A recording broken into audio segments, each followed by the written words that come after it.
I'm here to talk to you today about Digital Storytelling Chapter 3, and also we're going to be talking about Frankenstein MD. We're finally made it to a transmedia digital storytelling that we're going to be watching an actual example of.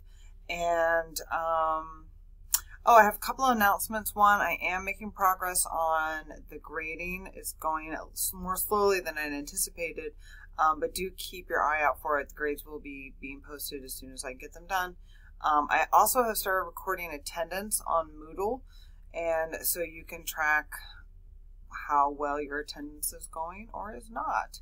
So do make sure that you keep turning in your homework before 11:59 on Sunday. I saw an awful lot of activity on Moodle yesterday, and I understand that everybody is busy. But I do encourage you to try to get your homework in as early as you can so that if something does happen on a Sunday where your internet goes down or you get into a car accident or something like that, that you have that cushion of room and you're not freaking out. So that's just a little word to the wise. Try to get things in early. All right, so Digital Storytelling, Chapter 3. Basically, this chapter is about the theory of convergence. And first thing she does is she goes back and reviews what we discussed in Chapter 2 about the 3 stages of creating content for new medium. And so the first stage, as this is up as a reminder, is just repurposing the old medium for the new medium. So here, Project Gutenberg has made their name by repurposing thousands and thousands and thousands, millions of print texts into an electronic format, but they've done nothing to them. They've just either OCR'd or typed up the print text exactly as it was and arranged it so that it reads, very much like a book. There is no interaction here. There are no hyperlinks. There's nothing to do other than to read the book in electronic format. So that's an example of repurposing. Adaptation is what we see when you convert one medium into another, content from one medium into another. And we saw that not only with the film Frankenstein by Whale that came out in 1931. But we're also going to be seeing this in the version of Frankenstein MD that we're going to be watching for this week. And here we go. There's a picture of 2 of the cast members from Frankenstein MD. And also, then the third stage is creation of totally new genre that's specifically designed for the new medium, which we're going to be seeing a little bit of a blending of what Miller divides into categories 2 and 3, and that Frankenstein MD is the conversion of the novel into a web series, but also it is a transmedia series in that it develops over multiple platforms. And we're going to be talking a little bit more about that as we go along. Now, the purpose of this chapter is to talk about conversion. And after a couple of pages of introducing us to the debate around conversion, she does bring us to a pretty good and applicable definition of convergence that we can use for our class. And I have a little picture here that I thought we could look at. Here we go, as an example of convergence to just give us a little something to look at. So there are 4 components of conversion. This is on page 46. A communication delivery system, hardware, digitized content, and computerized technology. Those are the 4 things you need. So that's 1, communication delivery system, 2, hardware, 3, digitized content, and 4, computerized technology. So here we can see all 4 of these examples with this picture of this little girl playing Minecraft. First of all, Minecraft, if you've ever played it, you know that you have to connect to external servers. And so you're going to need to have some sort of connection to the internet, either through satellite, cellular, dial-up, cable, or Wi-Fi connections. And so that would be your communication delivery system. Now also she needs hardware in order to play Minecraft. She needs this computer, or she could play it on a tablet or on a smartphone. Also, those tablets or smartphones would have to have connection to the internet or else it won't work, as my children are often bemoaning when suddenly they can no longer get access to Minecraft if we are not connected to Wi-Fi. So you do need hardware of some type. The third thing you need is digitized content. Once you've got your Wi-Fi and your computer, your tablet, you need to have something to do. And in this case, she's working with the Minecraft app. And 4, you need computerized technology in order to access, manipulate, or interact with the content. So you don't need just the hard drive that's over here in the CPU. You don't need just the monitor. You also need the keyboard and what's off screen here, her mouse, so that she can interact with, she can access it. If you can't, like I'm using my cursor here as illustration, if you can't access these buttons, if this isn't a touch screen, for example, you need the keyboard and the mouse in order to actually play the game. You can't move around within the Minecraft world unless you have this technology as well. So those are the 4 components of convergence that Miller goes over. They're going to be really applicable to us. And we've become very used to convergence. Our phones are no longer just phones. We don't just make phone calls on them. They are smartphones. Sorry about that. I had to stop and get restarted again because of that phone call. So we've gone over the 4 components of conversion with the Minecraft example. And we're going to be seeing how adaptation and the creation of a totally new genre, specifically designed for a new medium, are kind of coming together in Frankenstein MD, where they take the text of the novel and convert it into a web media series. But then there's also transmedia components to Frankenstein MD, and you can see that here. Here are the episodes. There are, I believe, 24 episodes altogether for Frankenstein MD, and then there's also extra spin-off episodes called Ask Iggy.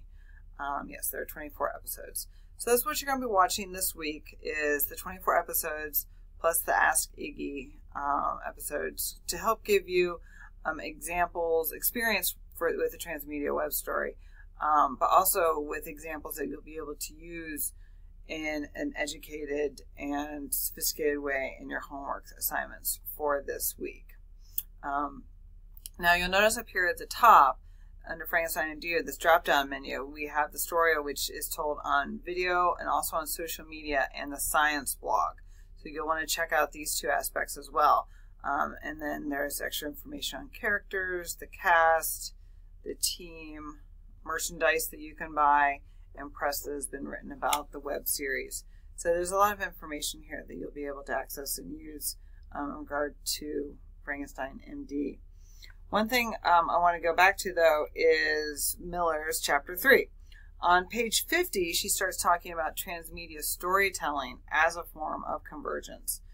And she says that convergence can be seen in transmedia storytelling in that you take a single entertainment property, like Frankenstein, for example, and you merge that over multiple forms of media, at least one of which is interactive, and one or more can be analog or have a live component to it. And I want to stress that,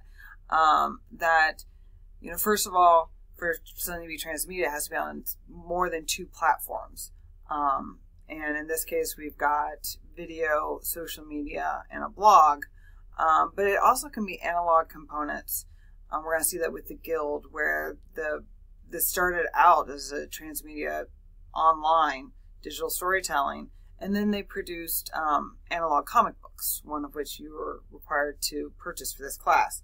And then also there are live components, which all the cons that are out there, Comic-Con, I don't even know what.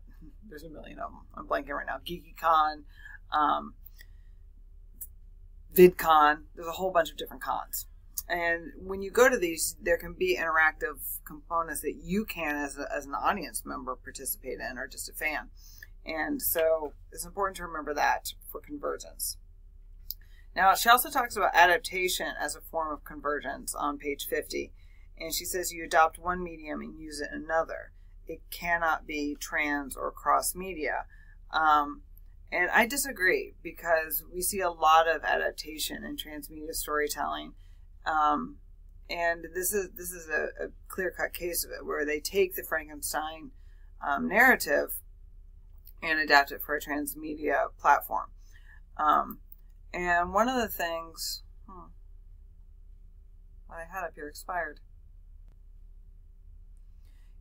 Here we go. And one of the things that that is so important to Frankenstein MD is this idea of interaction. And there's an article here from USA Today that Bernie Sue, who was the showrunner for Pemberley Digital for the creation of Lizzie Bennet Diaries, and then was a producer of Frankenstein MD, he says, "When I was growing up, you never got to interact with your favorite characters," said Bernie Sue, showrunner and co-founder of the web production company Pemberley Digital. "This is why I think the format works, and there's a demand for them and a shelf life for them." And this is one thing I want you to think about as you're watching Frankenstein MD, the transmedia series, is how much of a shelf life is there for Frankenstein MD?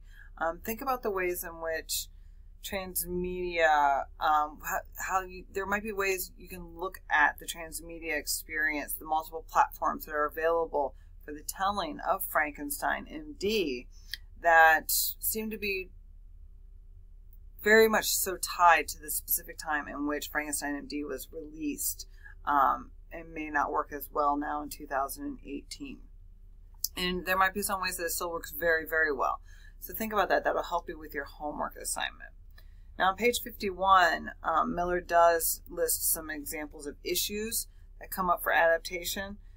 First of all, you have to figure out how to translate passive descriptive material and internal monologues into a visual narrative.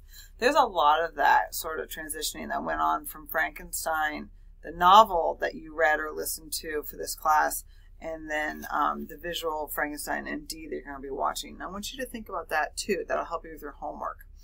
And then 2, you also have to pare down or eliminate an abundance of plot and characters